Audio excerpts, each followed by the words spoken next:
Welcome back, everyone. Ready for another deep dive. Always. Awesome. Today, we're tackling something pretty massive, literally. We're talking about the sun. Yes. Our very own star. Right. And to guide us, we've got the structure of the sun.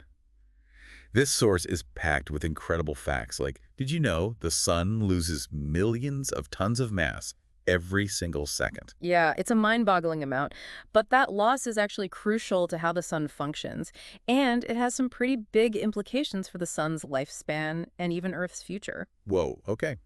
Definitely a lot to unpack there. So before we get into all that, maybe let's start with something a little more basic. I know we think of the sun as this big ball of fire in the sky, but what is it, really? Well, astrophysicists consider the sun to be an average star. Really? Yeah, but don't let that average fool ya. It's anything but boring.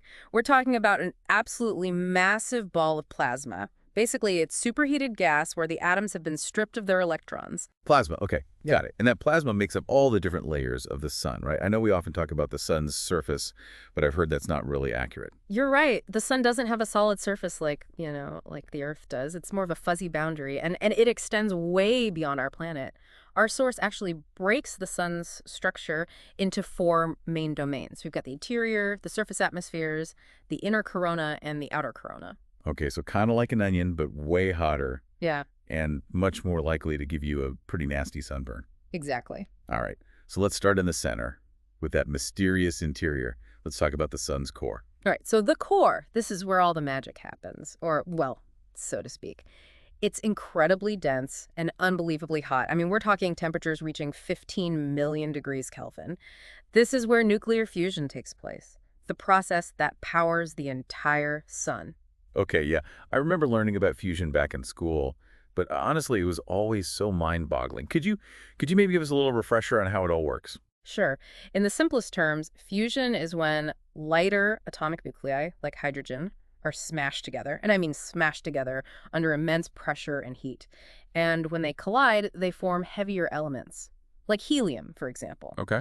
And when that happens, a tremendous amount of energy is released. Right, and that energy eventually makes its way to Earth, which is what keeps us warm and allows life to flourish, right? Exactly. But I remember reading somewhere that the energy produced in the core takes a ridiculously long time to actually reach the surface. Yeah, you're absolutely right. We're talking up to 50 million years for the energy generated in the core to reach the surface. It's crazy. That's because the sun's interior is so incredibly dense, the energy just keeps bouncing around. It's constantly being absorbed and re-emitted by particles as it makes its way out. It's a long journey. Wow, 50 million years. Talk about a commute. So the sunlight we're enjoying today is ancient history, fueled by fusion that happened, what, before the dinosaurs? That's wild. It really is. It gives you a real sense of the scale, the sheer scale and time scale of the processes happening within the sun. So we've got this nuclear fusion party going on in the core, blasting out energy. Yeah. But it's taking its sweet time to get to the surface. What's happening in between? Well, all that energy has to go somewhere, right? Yeah. Surrounding the core is what's called the radiative zone. Think of it as a really dense forest, a dense forest of particles where energy is being passed from one to another as electromagnetic radiation, like a slow, a very careful game of hot potato, but with photons. Okay, I'm kind of getting a visual there. Good. But then things start to get a little more lively as we move out to the next layer, right? The convective zone, I think. Exactly. The convective zone is where things start to get, well, a little more chaotic. Yep. Instead of this slow radiation outwards, the energy is transported by the actual movement of the plasma itself. Oh. So hot plasma rises, cooler plasma sinks, and that creates these giant churning convection cells, kind of like a boiling pot of water, just, Yeah. on a much, much grander scale. And all that bubbling and churning we were just talking about in the convective zone, well, that's actually responsible for the constantly shifting patterns that we see on the sun's, what we perceive as its surface. We call that the photosphere. So it's kind of like the photosphere is the top of this boiling pot of plasma. Yeah. That's a great way to think about it. And it's this layer that emits most of the sunlight we receive here on Earth. Okay. But the photosphere is actually much cooler than the layers beneath it, right? That always seemed kind of counterintuitive to me. You're absolutely right. The photosphere has a temperature of roughly 6,000 Kelvin, which, I mean, yeah, that sounds pretty scorching hot. But compared to the, millions of degrees in the core, it's practically a cool breeze. Haha. So even though it's cooler, The photosphere is still a very active place, right? It's got those granules and the sunspots we hear about. Precisely. Remember those giant convection cells we were talking about? Well, the tops of those cells actually create this bubbling effect on the photosphere. We call those granules. They're like bright, grainy patterns that are constantly shifting and changing. Okay. And then you've got those darker patches, the sunspots. Right. I know they're related to magnetic activity, but how does all that tie into what's happening beneath the surface?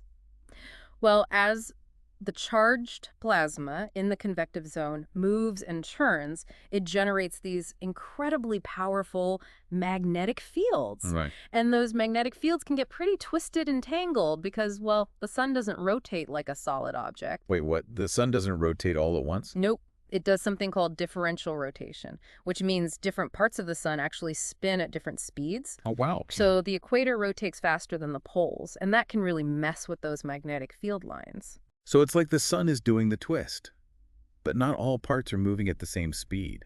That's pretty wild. And I'm guessing that differential rotation has something to do with those sunspots we see. You got it. Those twisted and tangled magnetic fields can sometimes loop out from the surface, and when they do, they create these cooler, darker regions, the sunspots. They're like little windows into the intense magnetic forces that are at work beneath the photosphere. So even though they look kind of calm and dark, sunspots are actually signs of some pretty intense activity going on beneath the surface. Fascinating. Absolutely. And speaking of activity, we can't forget about what lies beyond the photosphere. The next layer up is the chromosphere. It's this thin reddish layer that's actually best seen during solar eclipses, when the brilliant photosphere is blocked out. Ah, yes, the chromosphere. Isn't that where we see those spectacular solar prominences and filaments? I love those images. They're so beautiful and otherworldly. They really are. The chromosphere is home to some amazing displays. Prominences, for example. Those are gigantic arches of plasma that are held aloft by magnetic fields. Sometimes they reach hundreds of thousands of kilometers high. Wow, that's taller than the Earth is wide. And I remember hearing about these things called spicules, too. They sound kind of like tiny little bursts of energy. Yeah. Don't let the name fool you, though. Spicules are actually massive jets of plasma that shoot upward from the chromosphere at incredible speeds. They can reach heights of like 10,000 kilometers, and they play a role in transporting energy and matter throughout the solar atmosphere. Okay, so it sounds like the sun's atmosphere is a pretty happening place. All this activity makes me wonder, how does all this stuff affect Earth?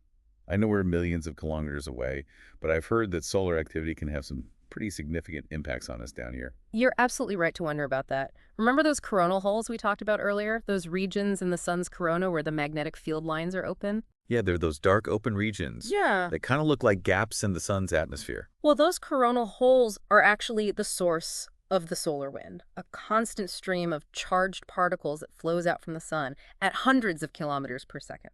And that solar wind can actually reach Earth. It interacts with our planet's magnetic field and atmosphere. So that's what causes those amazing auroras, right? The northern and southern lights. Exactly. So those colorful displays are actually a result of particles from the sun colliding with our atmosphere. That's just incredible. It really is. The sun's influence extends so far beyond its visible surface. And the story of how we actually came to understand this solar wind is pretty fascinating, too. It involves a couple of brilliant scientists, Ludwig Biermann and Eugene Parker. Okay, I'm all ears. Tell me about these solar wind pioneers. Well, it all started with comets. Back in the early 1950s, Ludwig Biermann, he was a German astrophysicist, was studying the tails of comets. And he noticed something pretty peculiar. The tails, they always pointed away from the sun, regardless of the comet's direction of motion. That is strange. It's like something was pushing those tails away from the sun. Exactly. Biermann theorized that there must be some sort of invisible force, something emanating from the sun that was, pushing those comet tails away. He called it solar corpuscular radiation. So that's where the idea of a solar wind first came from. Comet tails. Talk about an unexpected observation leading to a major discovery. Yeah, it really shows, the power of scientific curiosity. And then along came Eugene Parker, an American solar astrophysicist. In 1958, Parker, he built upon Biermann's observations, and he developed a theoretical model of this solar wind. He predicted that it was a continuous stream of charged particles, mostly protons and electrons, flowing out from the sun at supersonic speeds. Supersonic. That's incredibly fast. But did people believe him at the time? I mean, it seems like a pretty radical idea. It was a controversial theory initially. Some scientists were skeptical, but Parker's model, it was solid, and he stuck to his guns. And thankfully he did, because his predictions were confirmed just a few years later. That's right. In 1962, the Mariner 2 spacecraft, on its way to Venus, made the first direct measurements of the solar wind. They detected those charged particles streaming from the sun at hundreds of kilometers per second, just as Parker had predicted. Wow, what a moment that must have been. Vindication for Parker and a huge leap forward in our understanding of the sun. And it all started with someone paying close attention to which way a comet's tail was pointing.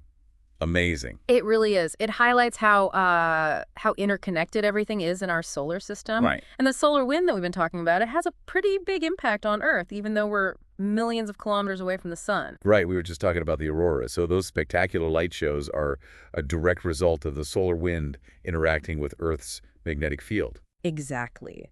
Earth's magnetic field acts like a shield, deflecting most of the solar wind. But some particles do get through, especially at the poles. That's where the magnetic field lines converge. And those particles, they collide with atoms in our atmosphere. And they energize them, causing them to emit light. And that's what creates those beautiful auroras. It's incredible to think about this invisible wind from the sun traveling millions of kilometers through space. Yeah. And it creates those breathtaking displays in our sky. It's a powerful reminder that we're not just isolated here on Earth. We're part of a much larger, more dynamic system. Okay, so to recap, we've learned that the sun, our seemingly ordinary star, is actually incredibly complex and active. Right. We explored its layers, from the scorching core where nuclear fusion is happening, to the bubbling photosphere and chromosphere with their sunspots, prominences, and spicules. And we even ventured all the way out to the ethereal corona, the source of the solar wind that reaches out to Earth and beyond. And we learned that the sun's magnetic fields play a key role in all this activity, from the creation of sunspots to the eruption of solar flares.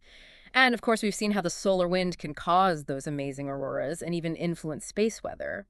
But perhaps the most mind-boggling fact is that the sun is constantly losing mass through fusion and the solar wind. Millions of tons every second. It's like a giant cosmic weight loss program. Exactly. And it makes me wonder, what are the long-term consequences of this mass loss? How will it affect the sun's evolution? And how will it ultimately impact Earth? Those are some really big questions, and they're exactly what scientists are working to understand. As the sun loses mass, its gravitational pull weakens just slightly, and this can affect the orbits of the planets over very long timescales. And eventually, billions of years from now, the sun will run out of hydrogen fuel in its core, and at that point, it will enter a new phase of its life. It will expand into a red giant star. A red giant. That sounds pretty dramatic. What will happen to Earth then? Well, as the sun expands, it'll engulf the inner planets, including Mercury, Venus, and likely Earth. Oh, wow. Yeah, it's a sobering thought, but it's billions of years in the future. For now, we can enjoy the sun's warmth and light and continue to marvel at its complexities. Well, folks, that brings us to the end of our deep dive into the sun. We covered a lot of ground today, but as we've seen, there's always more to explore. If you're interested in learning even more, I highly recommend checking out our source material, The Structure of the Sun. It's packed with fascinating details and insights. Until next time, keep looking up and keep wondering about the mysteries of our universe.